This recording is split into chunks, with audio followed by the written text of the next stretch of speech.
Hello guys, good morning. तुम्ही विचार करत असाल ना, हे दोघं कुठे आलेत?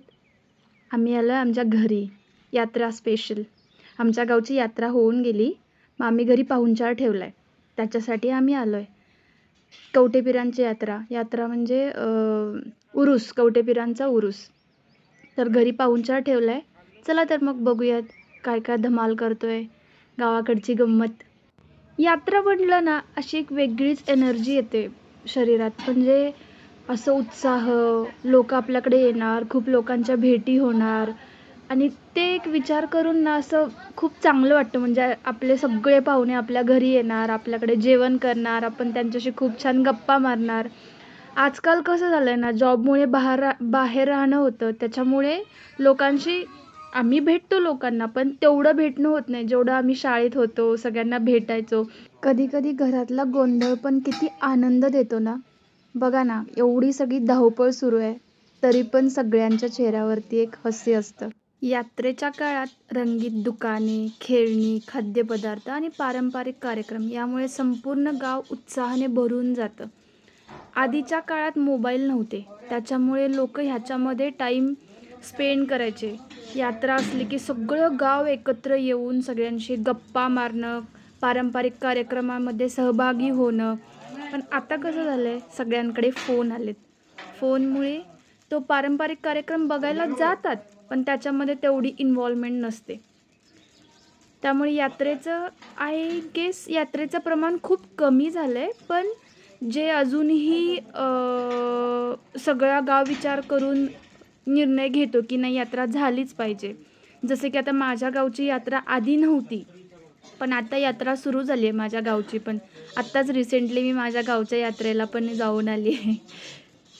तर हे असं जे पारंपरिक सण आहेत, ते सण म्हणता येणार नाही. पारंपरिक म्हणजे आधीपासून जे गोष्टी चालत आलेत त्या अशाच पुढे व्हायला पाहिजेत. म्हणजे काही गोष्टी माहिती नसतात, काही गोष्टी आपल्याला त्या अनुभवल्याशिवाय समजत नाहीत. तसं यात्रेत खूप गोष्टी आहेत, जसं की सप्तऋषींचं खूप मानतात कवठेपिरांमध्ये. तर तिथे खूप साऱ्या गोष्टी आहेत, जसं की मी लास्ट इयर माझ्या घरच्यांसोबत गेले होते. तर भरपूर नैवेद्य बनवायला लागतो. तिथे जाऊन तो नैवेद्य आपण देवाला द्यायचा आणि जे काही मी तिथे अनुभवलं, माझ्यासाठी सगळं नवीन होतं. सगळं काही नवीन होतं. असं म्हणजे जर आपण सगळ्या गोष्टी करत गेलो, तर आपल्याला नवीन गोष्टी खूप शिकायला पण मिळतात. कवठेपिरांमध्ये सप्तर्षी देवांचे खूप महत्त्व आहे, म्हणजे विशेष महत्त्व आहे.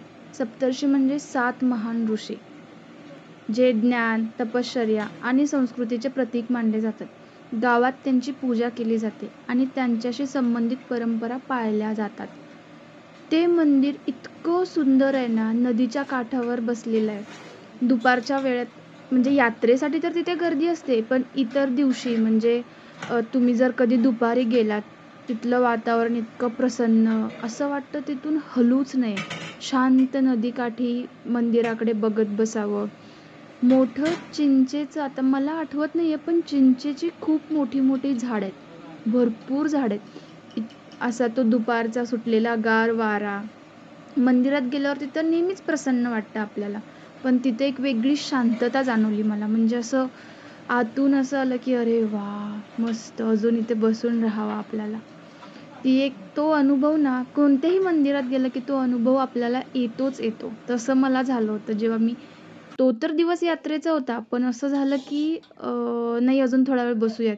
पण मग नंतर खूप गर्दी होत होती, त्याच्यामुळे आम्ही जास्ती वेळ बसलो नाही. कवठेपिरान फक्त यात्रेसाठी नाही, तर कुस्तीच्या परंपरेसाठी सुद्धा ओळखलं जातं. कुस्तीचा विषय निघाला म्हणून तुम्हाला कुस्तीबद्दल मी थोडी माहिती सांगते. हिंदकेसरी हा भारतातील कुस्तीमधला एक मोठा आणि मानाचा किताब आहे. जो पैलवान देशभरातील सर्व स्पर्धांमध्ये जिंकतो त्याला हिंदकेसरी ही पदवी दिली जाते. आणि तुम्हाला माहिती आहे का, असे एक व्यक्ती कवठेपिरांमध्ये होते, त्यांचं नाव मारुती माने. त्यांना हिंदकेसरी मिळालं होतं. त्यांच्या नावाची कमान पण आहे जेव्हा आपण गावात एंट्री करतो. भारतात कुस्ती हा खूप जुना आणि मानाचा खेळ आहे. म्हणजे पूर्वी गावोगावी तालीम असायच्या, जिथे पैलवान रोज सराव करत असत. चला तर आता जरा वेगळ्या गप्पा मारू. हे लोकं बघा ना किती आनंदाने जेवण बनवतात. त्या काकू, हे दादा, हे जे इकडे उभे आहेत ना, आम्ही त्यांना जेवणाची ऑर्डर दिली होती. इतका सुंदर स्वयंपाक बनवतात, इतका सुंदर स्वयंपाक बनवतात. ॲक्चुअली आमच्याकडे कुठलाही कार्यक्रम असेल, तर आम्ही ह्यांच्याकडे ऑर्डर देतो. म्हणजे जर खूप जास्ती लोकांचं जेवण असेल तर. हे यात्रेचं जेवणसुद्धा ह्यांनी बनवलं. ह्याच्या आधी पण आमच्याकडे जे काही कार्यक्रम झाले, आम्ही त्यांच्याकडेच ऑर्डर दिली होती. सुंदर स्वयंपाक बनवतो. जर सांगलीमध्ये कोणी राहत असेल आणि जे हे व्हिडिओ बघत असतील, जर कोणाला कधी हवं असेल, तर मी डिस्क्रिप्शनमध्ये ह्यांचे कॉन्टॅक्ट डिटेल्स देईन. प्लीज तुम्ही एकदा नक्की ट्राय करा की ह्यांचं जेवण कसं असतं. इवन हे मोठे लग्नाच्या ऑर्डर पण घेतात आणि असं घरी येऊन पण बनवतात. इवन जर 20-25 लोकांचं तेवढंच छोटं जरी असेल, तरीसुद्धा ते होम सर्व्हिस देतात. ॲक्च्युली मी यांची ॲड नाही करत आहे. मला जेन्युइनली यांच्याबद्दल बोलावंसं वाटलं, म्हणून मी तुम्हाला सांगितलं. ही कोणतीही ॲड नाही आहे, कोणतंही कोलॅबरेशनचं नाही आहे.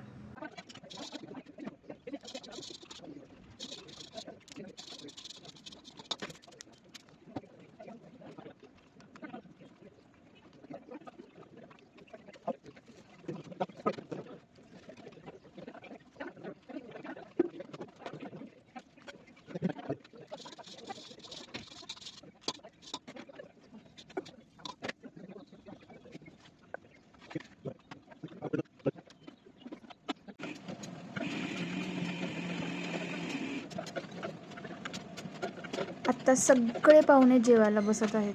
मी पण जाऊन विचारलं त्यांना जेवण कसं आहे. पण खरं सांगू, सगळे गेल्यानंतर जेव्हा आम्ही जेवण केलं, तेव्हा आम्हाला समजलं की जेवण खूप छान आहे. ॲक्च्युली सगळ्यांकडून समजलंच होतं जेवण खूप छान आहे. आणि सगळ्यात महत्त्वाचं म्हणजे सगळे खूप एन्जॉय करत होते. सगळ्यांनी खूप धमाल केली. सगळे एकत्र बसून जेवत होते, गप्पा. हा फीलच वेगळा आहे ना. म्हणजे मी तुम्हाला शब्दात नाही सांगू शकत की तो दिवस किती चांगला होता. आम्हाला खूप कंटाळा आला नंतर. आम्ही सगळे गेल्यानंतर सगळ्या दिवसभराचं गप्पा मारत बसलो होतो सगळे एकत्र. तेव्हा असं वाटलं की म्हणजे थकवा तर आला होता, पण सगळ्यांच्या भेटी झाल्यामुळे तो थकवा असा एवढा थकवा जाणवत नव्हता. छान वाटलं. खूप छान. म्हणजे आम्ही खूप मजा केली. खूप दिवस गेला.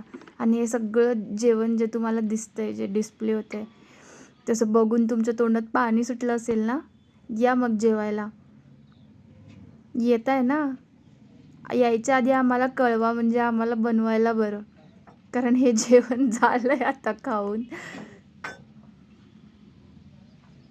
आमचे पाहुणे मंडळी मस्त ताव मारताना जेवणावर. किती सुंदर चित्र आहे हे. सगळे मस्त बसलेत जेवायला. हा हा हा हा. सुख. एवढं आपण सगळं बनवल्यानंतर लोक जेव्हा आनंदाने जेवण जेवतात, ते खरं सुख. तर कसा वाटला तुम्हाला हा आमचा आजचा यात्रेचा व्हिडिओ? कमेंट करायला विसरू नका. आणि हो, जाता जाता आमच्या चॅनलला सबस्क्राईब करा. चला तर मग भेटूया पुढच्या व्हिडिओमध्ये. तोपर्यंत आनंदी राहा, सुखी राहा. बाय.